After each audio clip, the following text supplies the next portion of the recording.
Thank you. Thank you very much, dear Professor Stefan Herzig. Thank you for your introduction. Dear representative of academia, dear students, ladies and gentlemen. It is a great honor for me to be here and share with you the Armenian vision of the promise of digital and technological age.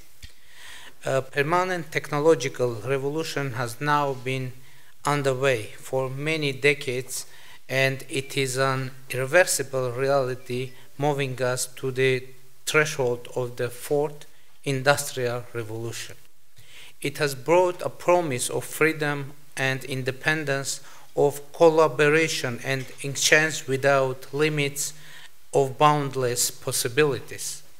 The progressive transformation of everything we do, say, and produce is clearly visible. Digital devices have changed the way we relate to one another. A new chemistry is generated between consumers and producers, users and suppliers, and more importantly, between citizens and governments. The IT enables us to establish communication channels that cannot be controlled. Technology has empowered citizens to amplify their voices and hold governments accountable.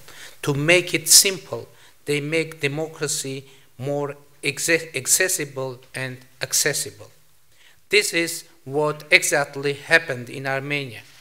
IT was of the case to the success of the Armenian Velvet non-violent people's revolution. Using social media, the Armenian people mobilized to deny the former elite who did not enjoy the people's trust and confidence. They rejected decades-long era of deception and fraud. With the Velvet Revolution, Armenians put an end to the era of bad governance to ensure transparency. They put an end to the era of unrestricted power to make government accountable. The Armenian people put an end to the abuse of fundamental rights and freedoms to ensure better quality of life. Transparency, accountability, and better protection of human rights, just to name a few of positive transformations that digital and technological age promises. The Armenian people has successfully made the most of it and committed themselves to establish a true democracy.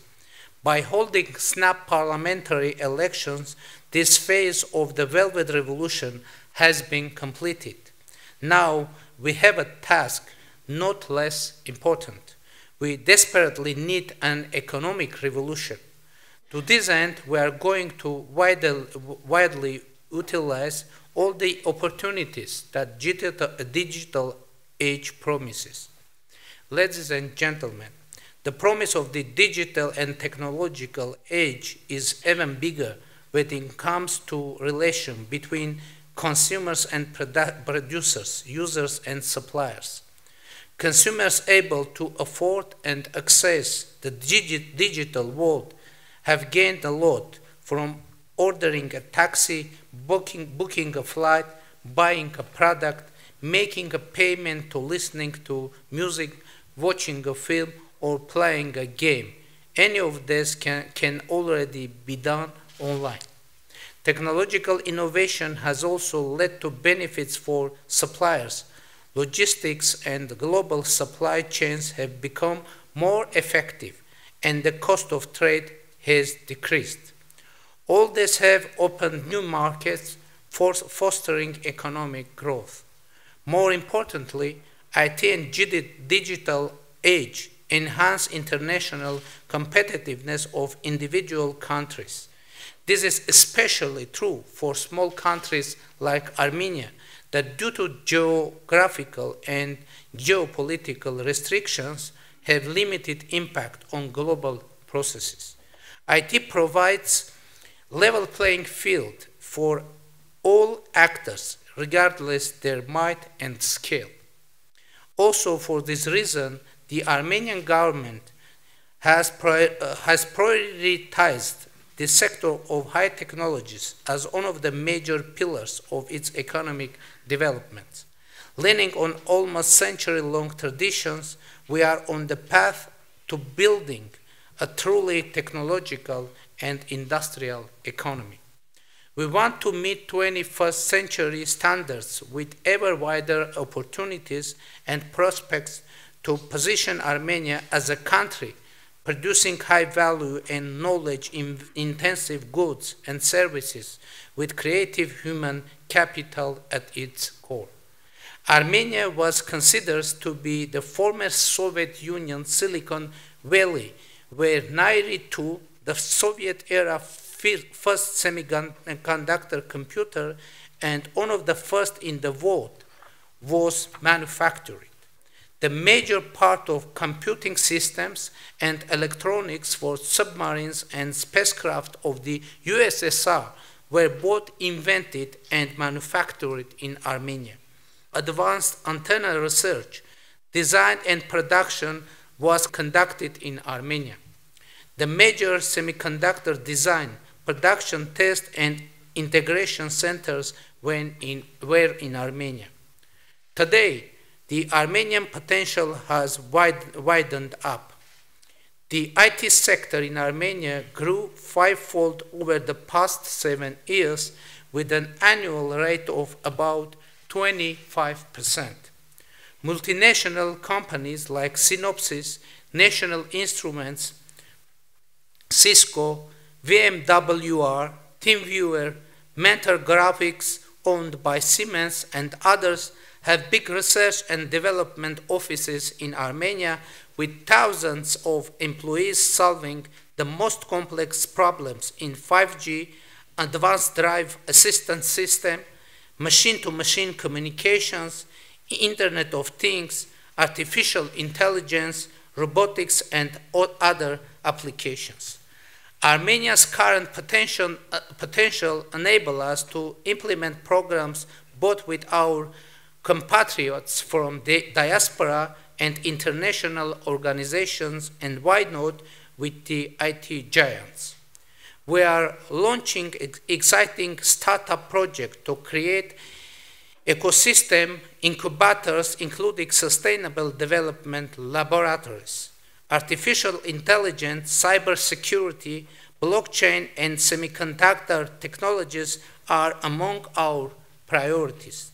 The education is also very much focused on technologies. In Armenia, we established the TUMO Center for Creative Technologies. Its educational program is acknowledged worldwide as an Armenian brand. It has already been introduced in a number of developed countries, such as France, Germany, and Russia. At the same time, we give school children the opportunity to study robotics in armored laboratories. Armenia has a National Academy of Sciences with many research institutions in physics, math, astronomy, biology, chemistry, and other subjects. And of course, I cannot but mention the National Polytechnic University of Armenia.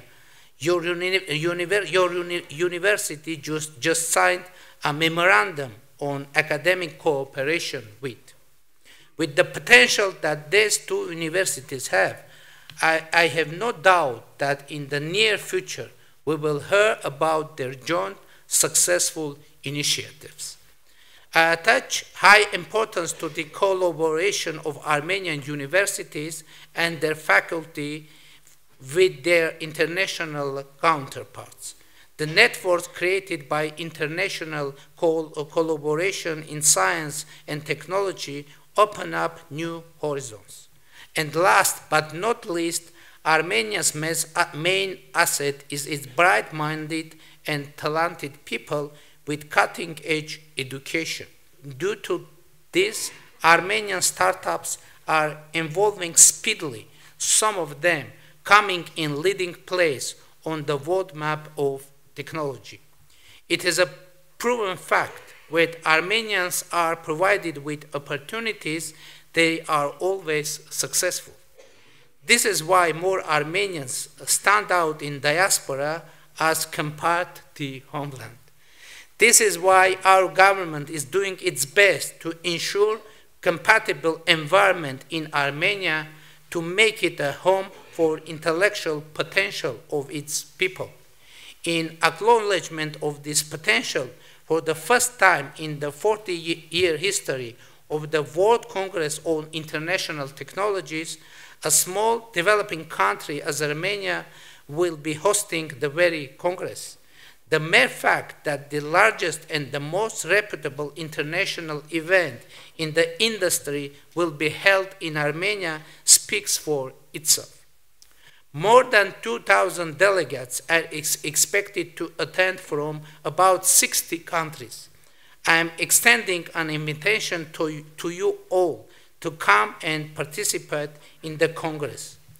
It will also be an opportunity to get first-hand information about Armenia and the level of development of information and communication technologies there, and last but not least, enjoy our ancient culture, hospitality, art, and food. Ladies and gentlemen, the promise of digital and technological age is limitless. The mere possibility of billions of people to connect to each other with unlimited storage capacity and unrestricted access to knowledge paves the way to do the impossible. Technology breakthrough in such fields as artificial intelligence, robotics, nanotechnology, biotechnology, and others create opportunity for this. Armenia seizes these opportunities to reface its economy in a try to translate in its political revolution into an economic one. Thank you very much.